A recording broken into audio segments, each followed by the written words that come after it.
నమస్తే, welcome to great Andhra. ఈరోజు మనం యాత్ర 2 రివ్యూ మాట్లాడుకుందాం. 2019లో వచ్చిన యాత్రకి ఈ యాత్ర 2 సీక్వెల్. అది వైఎస్ఆర్ సీఎం అవడంతో ముగిస్తే ఈ యాత్ర 2 వైఎస్ఆర్ మరణంతో మొదలై జగన్మోహన్ రెడ్డి ముఖ్యమంత్రి అవడంతో ముగుస్తుంది. ఇది అందరికీ తెలిసిందే. కనుక ఈ సినిమాలో ఏముందో అనే దానికంటే ఎలా ఉందో అనేదే చెప్పుకోవాలి. జగన్మోహన్ రెడ్డి జీవితం 2009 వరకు సాఫీగా సాగిపోయింది. చెప్పుకోవడానికి రాయడానికి పెద్ద డ్రామా ఉన్న జీవితం కాదు అప్పటి వరకు. కానీ తన జీవితంలో అసలు సిసలు డ్రామా తండ్రి పోవడంతో మొదలై ఓదార్పు యాత్ర, కాంగ్రెస్ సామ్రాజ్యంపై తిరుగుబాటు, సొంత పార్టీ పెట్టడం, జైలు జీవితం, నాయకుడిగా ఎదగడం, ముఖ్యమంత్రిగా ప్రమాణం చేయడం అనే డ్రామా ఉంది. అది సినిమాకి కావలసిన సరుకు. మహానటి సినిమా కూడా సావిత్రి జీవితంలో ఎన్నో ఒడిదుడుకులు ఉండడం వల్లనే మంచి బయోపిక్గా మలచడానికి సాధ్యపడింది. అన్ని జీవితాలు సినిమాలుగా తీయడానికి పనికిరావు. కానీ జగన్మోహన్ రెడ్డి జీవితం మాత్రం పైన చెప్పుకున్న అంశాల వల్ల సినిమాకి పూర్తిగా పనికొచ్చే కథ.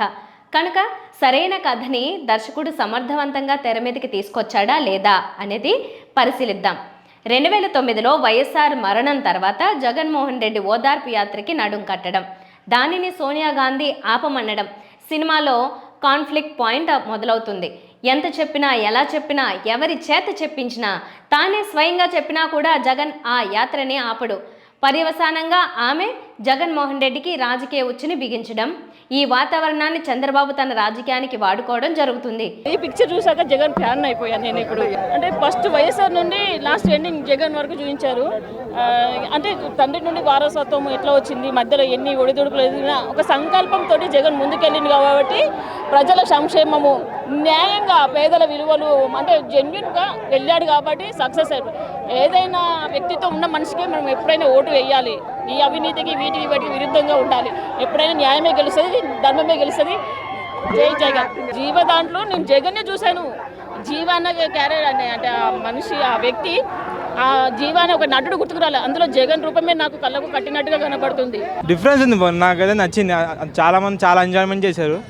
ఆయన కంప్లీట్ స్టోరీ ఉంది. ఫాదర్ నుంచి ఇప్పుడు ఆయన ప్రజెంట్ సీఎం అయిన దగ్గర నుంచి ఇప్పుడు వాళ్ళ స్టోరీ ఎలా జరిగింది ఏంటి మొత్తం వాళ్ళ గురించి ఉంది. ఇప్పుడు ఈ రాజకీయ చదరంగంలో ఎన్ని అవమానాలు ఎదురైనా, జైలు జీవితం పలకరించినా, చంద్రబాబు లాంటి చాణక్యుడి జిత్తులకి దెబ్బతింటున్నా మొక్కవోని ఆత్మవిశ్వాసంతో, ధైర్యంతో, తెగింపుతో ప్రజల్ని నమ్ముకుని జగన్ ఎలా విజయం సాధించాడనే కథ. అంటే ఇందులో ప్రధాన ప్రతినాయక పాత్రలు 2, సోనియా గాంధీ, చంద్రబాబు. సోనియా పాత్రని మాత్రం ఆద్యంతం మేడం అనే పేర్కొనడం జరిగింది. చంద్రబాబుని పేరుని మాత్రం యథాతథంగా వాడేశారు. తన రాజకీయ మనుగడ కోసం చంద్రబాబు కాంగ్రెస్కి పెట్టిన మారుపేరు. పార్టీని ఎలా వాడుకున్నాడు, తన ప్రత్యర్థిగా జగన్ ఎదగకుండా ఉండేందుకు ఎలాంటి ప్రయత్నాలు చేశాడు అనేవి డీటెయిల్డ్గా చూపకపోయినా ఉద్దేశాల్ని మాత్రం తేటతెల్లం చేసింది ఈ స్క్రిప్ట్. అలాగే పార్టీని నమ్మున్న వారికి, పార్టీ కోసం నిస్వార్థంగా పనిచేసిన వారిని జగన్మోహన్ రెడ్డి ఎలా గుర్తిస్తాడు అనేది నందిగామ సురేష్ పాత్రతో చెప్పడం జరిగింది. అది ఈ చిత్రంలో ఒక హైలైట్ సీన్. అయితే సెల్యూట్ కొట్టించడం కూడా చూపించుంటే ఇంకా బాగుండేది. అలాగే ప్రథమార్థంలో కొడాలి నాని వచ్చి వైఎస్ఆర్ని కలవడం, ఆ సమయంలో వైఎస్ఆర్ కలెక్టర్తో ఫోన్లో చెప్పే డైలాగ్ హాల్లో చప్పట్లు కొట్టిస్తాయి. అదే సన్నివేశంలో వైఎస్ఆర్ అప్పటి తెదేపాకి చెందిన కొడాలి నానితో సాయం అడిగిన వాడు ప్రత్యర్థి అయినా కూడా నేను అతని బాగు కోరుతాను, మీ నాయకుడిలా ప్రత్యర్థుల నాశనం కోరుకోను అంటాడు. చాలా బాగుందండి, అన్నీ బాగున్నాయి, అన్ని సీన్స్ బాగున్నాయి. మీరు ఖచ్చితంగా ఎవ్రీ సెకండ్ ఎవ్రీ మినిట్ బాగా ఎంజాయ్ చేస్తారు. సారీ, చాలా బాగుంది అసలు, next level. Very nice, very nice, very nice. అందరూ బాగా ఎంజాయ్ చేయొచ్చు ఈ మూవీని. ఇంకా ఎక్కువ హిట్ అవుతుంది. జగన్ గారిని జగన్ గారి లాగానే చూపించాను అన్నమాట. రాజశేఖర రెడ్డి కొడుకు ఎట్టుంటాడో జగన్ ఈ సినిమాలో చూస్తే తెలుస్తుంది మీకు. మరొక చోట ఒక మహిళ జగన్తో దేవుడు కేవలం నమ్మకం అన్న వైఎస్ఆర్ నిజం అంటుంది. ఇలాంటి డైలాగ్స్ సహజంగానే ప్రేక్షకుల్లోని వైకాపా అభిమానులకి నచ్చుతాయి. కొన్ని సింబాలిక్ సీన్స్ బాగా పండించాడు దర్శకుడు. ముఖ్యంగా వైఎస్ఆర్ మరణానంతరం జగన్ ఒక పాత కారులో కూర్చుని భార్యతో చెప్పే డైలాగులు రచయితలోని పరిణతికి నిదర్శనం. చెప్పబోయే కథకి నాంది ప్రస్తావనలాగా ఉంది ఆ సీన్. ఇక ఇంకా బాగా తీసుంటే బాగుండేది అనే సన్నివేశాలు కూడా ఉన్నాయి. ముఖ్యంగా వైఎస్ఆర్ రచ్చబండ ప్రయాణానికి ఒక రాత్రి ముందు జరిగే సన్నివేశాలు కాస్తంత భావోద్వేగాన్ని కలిగిస్తాయి. కానీ అటు పిమ్మట ఆ ఎమోషన్ని నిలబెట్టడమో పెంచడమో చేయకుండా సాధారణంగా నడిపాడు దర్శకుడు. టెక్నికల్గా సినిమా బాగుంది. పాటల్లో చూస్తున్నావా నాన్న స్లోగా ఉన్న ఎమోషన్ పండించింది. మిగిలిన పాటలు మాత్రం తేలిపోయాయి. మరీ ముఖ్యంగా ఎన్నికల ప్రచారానికి పెట్టిన పాట పవర్ఫుల్గా లేదు. కెమెరా వర్క్, ఎడిటింగ్ బాగున్నాయి. నటీనటుల్లో జీవ తన మెథడ్ యాక్టింగ్తో చక్కగా చేశాడు.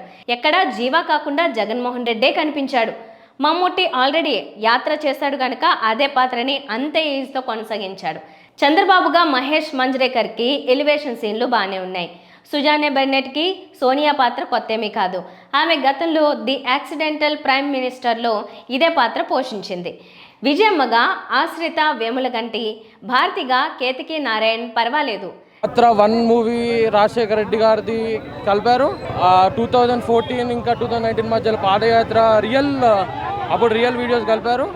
ఇప్పుడు ప్రజెంట్ ఈ యాత్ర 2 తీసిన వీడియోస్ కూడా 3 కలిపి 3 మిక్స్ చేసి అక్కడక్కడ షార్ట్స్ పెట్టారు.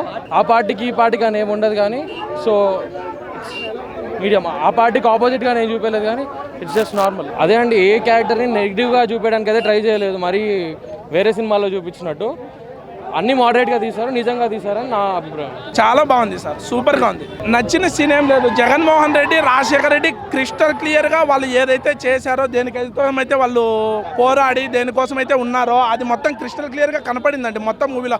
దాన్ని మూవీ అనొద్దు, రియల్ లైఫ్ క్యారెక్టర్స్ అక్కడ పెట్టేశాడు. మొత్తము 5 yearsలో జరిగిన జర్నీ 2.5 hourలో పెట్టేశాడు. మొత్తం మాకు రీకాల్ అవుతున్నాయి 100%.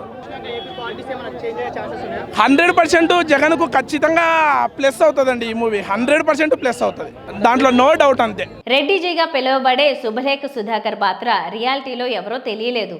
సినిమా నిడివి 2 గంటల 10 నిమిషాలు. స్క్రీన్ ప్లే వేగంగా కదులుతూ త్వరగా ముగుస్తుంది.